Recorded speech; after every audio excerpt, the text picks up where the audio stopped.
In the quiet village of Adeolu, midnight was a time of stillness, where the stars hung like scattered diamonds across a velvet sky. The village roads were empty, the air heavy with the scent of dew-covered leaves and the occasional chirp of a restless bird. Most nights passed without incident, but everyone in Adeolu knew one rule: never open your door after midnight. Before we continue, I would like to remind you to please subscribe to my channel. Your likes and comments help keep the content going and ensure you don't miss out on any of the exciting stories. It was said that strange things happened at the stroke of 12.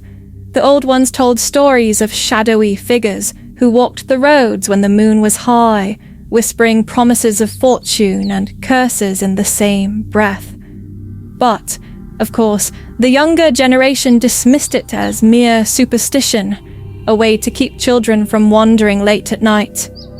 Until one night, when a knock echoed through the village.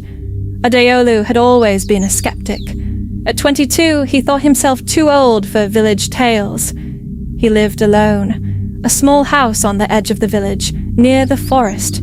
His parents had passed when he was young, leaving him with land and little else. He spent his days working, his nights reading by the dim light of a lantern. That night, he sat by his window, watching the moon as it cast a pale glow over the landscape.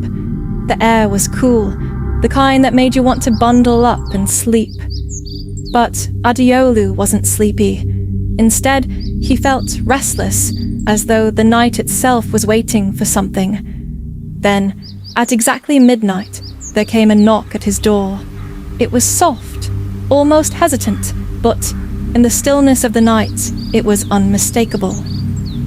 Adeolu froze. He wasn't expecting anyone. And who would be out at this hour? His mind raced, recalling the warnings that had been drilled into him since childhood. Never open the door after midnight. But Adeolu wasn't one to be frightened by old tales. He grabbed the lantern from his table and walked to the door, his heart beating a little faster than usual. "Who's there?" he called, his voice steady, but there was no response. Just silence. Another knock, louder this time. Adeolu hesitated. The urge to turn back to his room tugged at him, but curiosity won. Slowly, he unlocked the door and opened it just a crack, enough to peek outside. Standing on his doorstep was a woman. She was tall, her figure wrapped in a dark cloak that shimmered faintly in the moonlight. Her face was partially hidden by a hood, but Adeolu could see her eyes. They were deep, dark, and unsettlingly calm. "Good evening," she said, her voice smooth like running water. Adeolu frowned. "It's midnight." "Is it?" she replied, as if the time was of no consequence. "I've come a long way. May I come in?" Adeolu was unsure. The woman didn't seem threatening, but something about her felt off.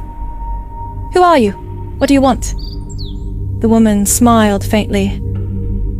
"I'm just a traveler, passing through. It's cold, and I need a place to rest for the night." The warning flashed in Adeolu's mind again.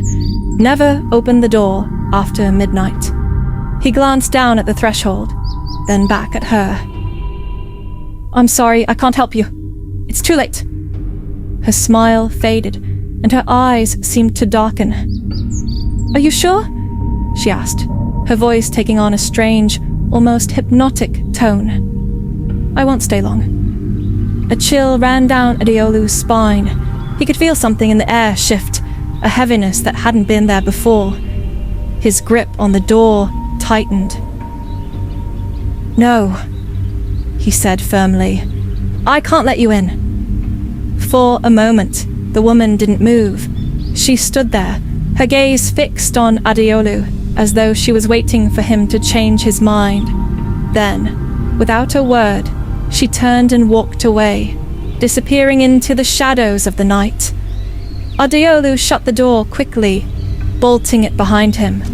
His heart pounded in his chest as he tried to shake the unease that clung to him like a cold mist. Who was she? And why had she come to his door at such an hour?